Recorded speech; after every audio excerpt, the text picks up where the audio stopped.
안녕하세요, 라뮤나입니다. 오늘은 지금 모두가 관심을 가지고 있을 법한 이야기를 가지고 왔습니다. 바로 금입니다. 지금 금이 역대급으로 많이 올라있는 상황에 있습니다. 그렇고 지금 우리나라의 경우 금에 관심을 가지고 있는 사람이 많이 있기도 하고 말이죠. 그렇게 오늘은 금을 모으는 방법에 대해서 한번 이야기를 해보고자 합니다. 영상 들어가기 전 라뮤나 구독과 좋아요 꼭 부탁드리겠으며 앞으로 좋은 영상으로 보답하고자 많이 노력하고 있습니다. 많은 관심 부탁드리겠습니다. 그러면 바로 시작해 보도록 하겠습니다. 일단 금을 모으는 방법을 말하기 전 금이라는 것을 간단하게 알 필요가 있습니다. 지금 금이 왜 오르고 있는지도 알 필요가 있다는 것입니다. 그렇다면 일단 금은 무엇일까요? 금은 지금의 종이지폐, 원화나 달러, 유로, 엔화 등 각 나라에서 사용하는 통화 이전의 화폐임을 알고 있어야 합니다.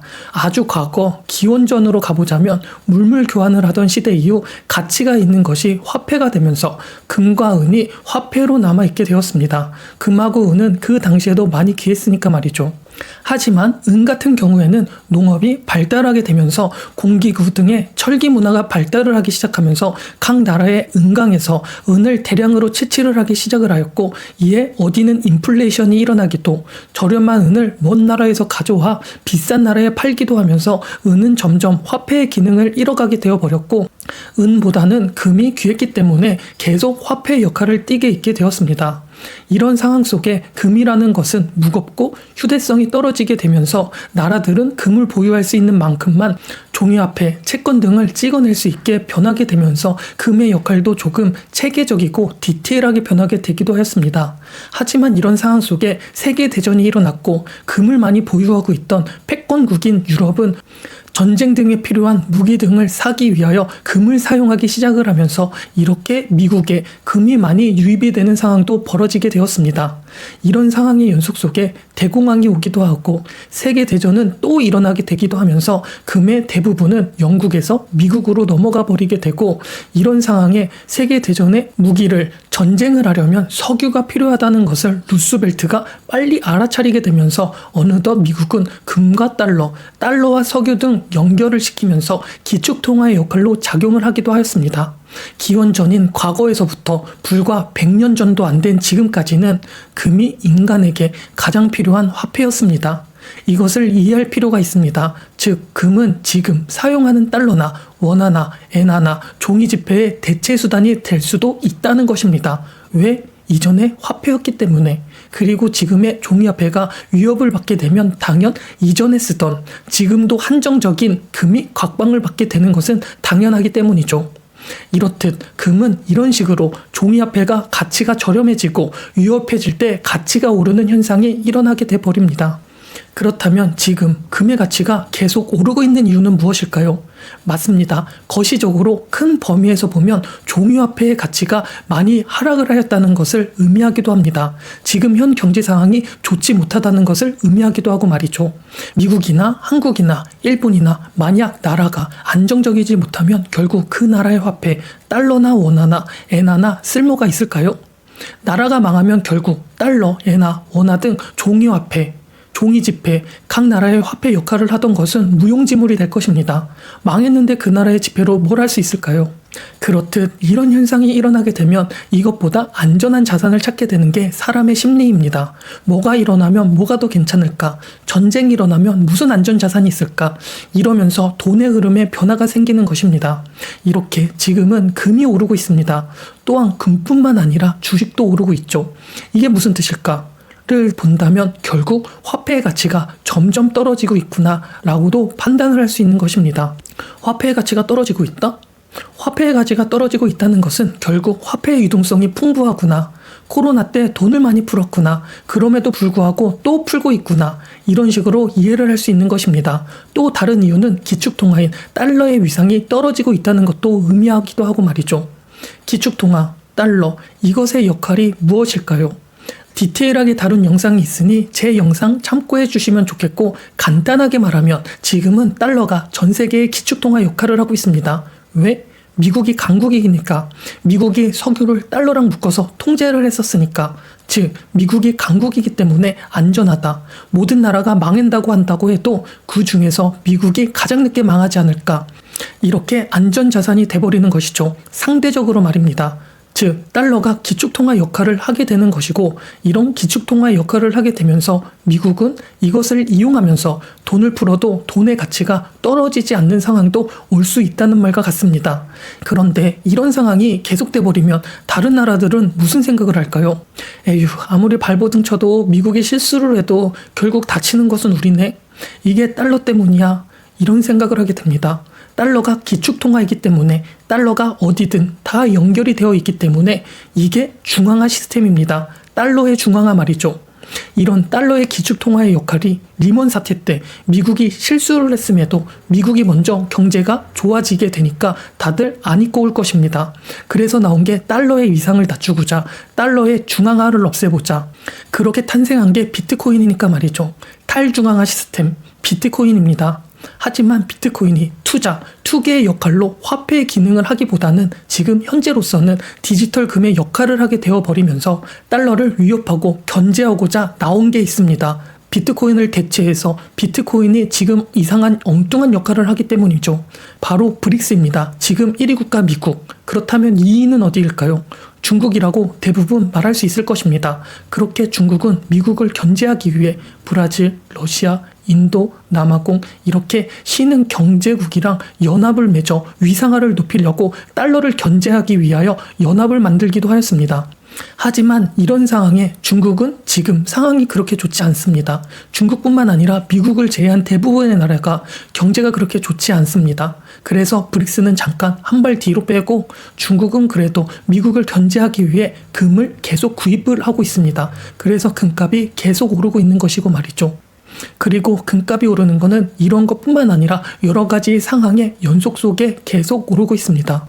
그러면 이것도 알아야 될 것입니다. 언제 금의 가치가 떨어질까? 이건 말이죠. 오르는 이유도 알았으면 떨어지는 이유도 알아야 금을 언제 사도 되는지, 지금 사도 되는지를 알 수 있을 것입니다. 금의 가치는 언제 떨어질까?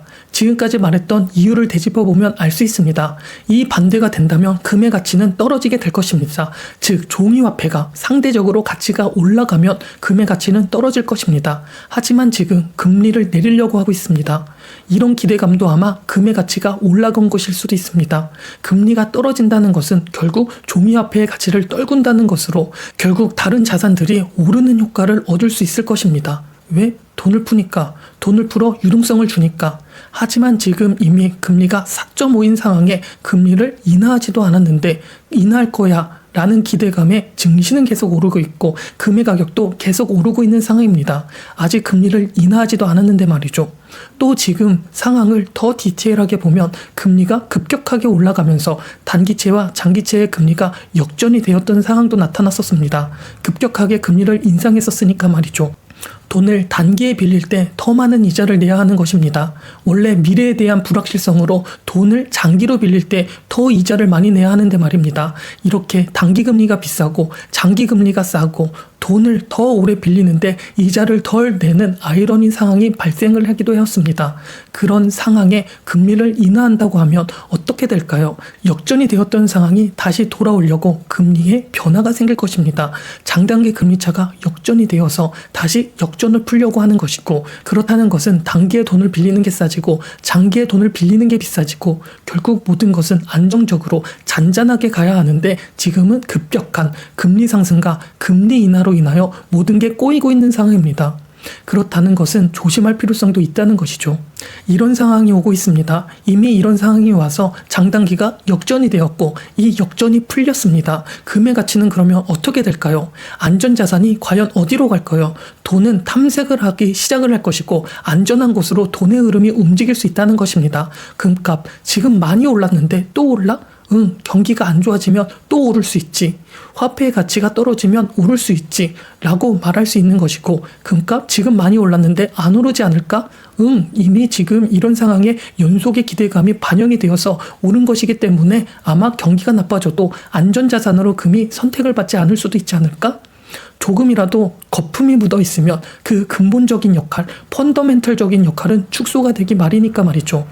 서론이 너무 길었나요? 그래도 금 투자하기 전에 지금 왜 올랐는지, 금이 어떤 역할을 하는지는 꼭 알 필요가 있어서 소론이 길었습니다. 어떤 것이든 투자하기 전에는 이러한 과정을 거쳐야 하니까 말이죠. 그렇다면 본격적으로 금을 투자하는 방법에 대해서 한번 알아보도록 하겠습니다. 일단 첫 번째는 실제 금을 사는 것입니다. 그리고 두 번째는 금통장이 있겠고, 세 번째는 KRX 금시장이라는 것인데, 이것은 주식시장처럼 쉽고 간단하게 금을 살 수 있는 것으로 알고 계시면 좋겠습니다. 그리고 네 번째는 금 현물 ETF를 주식시장에서 사는 것이고, 뿐만 아니라 금 선물 ETF도 존재를 하고 있습니다. 다섯 번째는 주식과 비슷한 결인 금펀드라는 것도 존재하고 있다는 것도 알았으면 좋겠습니다. 이것을 조금 더 디테일하게 설명을 해보도록 하겠습니다. 첫 번째, 골드바의 경우에는 금은방에서도 구매를 할 수 있고, 요즘은 은행에서도 골드바를 구매를 할 수 있습니다. 실물 금이기 때문에 유통수수료라는 게 들어가기도 하고, 구매를 하고 판매를 할 때 5%의 수수료가 발생을 하게 된다는 것입니다. 이게 유통수수료 5%입니다. 또 이뿐만이 아니라 부가가치세로 10%를 또 부담을 해야 합니다. 즉 쉽게 말하면 구매를 할 때에는 유통수수료 5%, 부가가치세 10%를 내야 하는 것이고, 이 실물금을 판매를 할 때에는 유통수수료만 발생을 하게 되고 있습니다. 또 여기서 중요한 것은 금으로 이득을 보았어도 비과세이기 때문에 매매 차익에 대한 이자 소득세를 낼 필요는 없다는 것입니다. 그렇기 때문에 실물금을 사는 경우에는 보통 엄청난 부자들이 예금이나 그런 것으로 이자가 나와도 얼마 안 나오는 것을 이용해도 금융소득 종합세에 걸리게 되어 세금을 많이 내게 되기도 하는데, 이때 골드바를 구매를 해서 판매를 한다면 유통수수료 5%만 내고 비과세이기 때문에 실물금을 구매하곤 합니다. 즉 실물금을 구매하는 경우는 절세를 하는 이유가 가장 크다고 생각을 하시면 됩니다. 두 번째의 경우는 은행에서 가입을 할 수 있는 금통장이라는 게 있습니다. 금통장도 수수료가 존재를 하고 있습니다. 골드바가 5%의 수수료가 들고 있다면 금통장은 1%만 든다고 생각을 하시면 됩니다. 살 때, 팔 때 기준으로 말이죠. 또 실물금을 구매하는 것처럼 부가가치세가 있는데 10%로 동일합니다. 금 인출할 때 부가가치세가 10%가 발생을 하기도 하죠. 하지만 금통장의 경우 매매 차익에 대한 배당소득세가 15.4%가 발생을 하기 때문에 꼭 알 필요가 있습니다. 이렇게 보면 어쩌면 금을 실물로 사는 것보다 좋지 않을 텐데, 어떨 때 이것을 활용할 수 있을까요? 사실 그렇게 메리트가 있는 금투자 방법은 아닐 것입니다.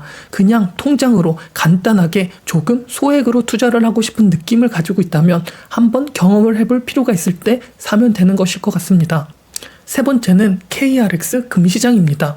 KRX 금시장의 경우 증권사 웹에서 금거래 관련 카테고리가 존재를 할 것입니다. 금투자, 금현물, 기타 시장, 이러한 카테고리 말이죠. 여기에서 금현물 계좌라는 것이 있을 것입니다. 보통 KRX 전용 이렇게 되어 있기도 하는데, 이 계좌를 개설을 하면 이용을 하실 수 있습니다. 이에 수수료에 있어서는 인출 시 부가가치세 10%가 부여가 되며, 수수료는 0.2% 정도로 아주 저렴한 편에 속하고 있기도 합니다. 이뿐만 아니라 비과세인 것도 알아주셨으면 좋겠습니다. 하지만 지금까지 말한 것은 투자에 있어서 부가세나 수수료가 많이 들어가기 때문에 어쩌면 소액에 있어서, 아니면 정말 금을 과감한 투자의 목적이 있어서는 그렇게 좋은 수단은 아닐 것입니다. 그냥 금을 모으는 개념으로 꾸준하게 장기간으로 보았을 경우에만 좋은 수단이 되는 것입니다. 그렇게 앞으로 설명해 드린 것이 어쩌면 간편하고 투자에 있어서 사고팔고 용이한 투자 수단이 될 것입니다. 주식처럼 말이죠. 이에 네 번째는 금현물 ETF와 금선물 ETF가 있습니다. 여러분 ETF 알고 있나요? 맞습니다. 간단하게 말하면 주식에서 카테고리를 만들고 거기에 전부 투자를 하는, 바구니에 달걀 하나만 전부 담는 것이 아니라 여러 가지로 담는 것을 말하는 것입니다. 이처럼 금도 마찬가지로 ETF가 존재합니다. 하지만 조금 다르게 이해할 필요도 있습니다. ETF가 달걀 하나만 전부 담는 게 아니라 여러 가지가 담는 것으로는 맞지만, 우리 같은 일반적인 사람들은 이용할 수 없는 선물이나 원자재, 채권, 이러한 것들도 ETF로 만들면 이러한 것들 상품도 구매를 할 수 있게 되어버립니다. 그렇게 금 시세도 매일 변동하니까 주식도 매일 변동하기 때문에 주식이랑 똑같이 생각을 하시면 간편합니다. 하지만 이 금 현물 ETF의 경우 금 시세가 대략 미국 중심으로 맺어지기 때문에 미국에 투자를 하는 개념으로 원달러 환율이 발생하게 됩니다. 즉 달러의 가치가 오르면 올라가고 달러의 가치가 떨어지면 떨어질 뿐만 아니라 금값도 신경을 써야 한다는 것이죠. 그렇기 때문에 이것을 그렇게 좋지 않고 나는 오로지 금값만 신경을 쓰고 싶다라고 생각을 한다면 금 선물 ETF 중에서 H라고 표기가 된, 즉 환해지가 표기가 된 상품을 사시면 됩니다. 금 현물 ETF, 금 선물 ETF는 현물 선물 이러한 게 있어서 헷갈릴 수도 있을 텐데 현물은 말 그대로 금을 직접 가지는 느낌으로 생각을 하면 되는 것이고 선물은 직접 보유하는 것이 아니라 미래의 가치를 지금 거래한다고 계약을 하는 개념으로 알고 계시면 좋을 듯합니다. 또한 ETF의 경우 어디에 투자하느냐에 따라서 매매 차익에 대한 배당 소득세 15.4%가 부과될 수 있습니다. 국내 주식 계좌를 이용하여 구매를 하게 된다면 매매 차익의 15.4%가 배당 소득세로 부과가 되는 것이고 미국 주식 계좌를 통하여 구매를 했을 경우에는 250만 원까지는 비과세, 그 이후에는 22%의 양도세가 발생을 하게 됩니다. 지금까지 말한 것을 간단하게 표로 한번 봐주셨으면 좋겠습니다.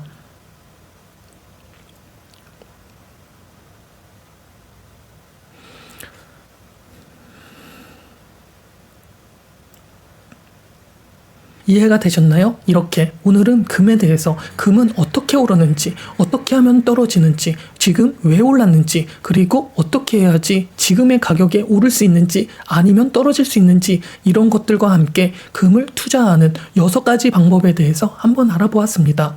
금 투자에 있어서 한번 이 영상을 보시고 한번 금에도 투자를 해보시면 어떨까요? 금이 너무 많이 올랐다고요? 그러면 조금 금이 떨어지고 나서 당연히 오르면은 떨어질 수도 있는 것이고 떨어지면 오를 수도 있는 것처럼 조금 기다렸다가 나중에라도 금투자로 포트폴리오의 구성에 있어서 여러 변동성에 대비하는 습관을 가져보셨으면 좋겠습니다.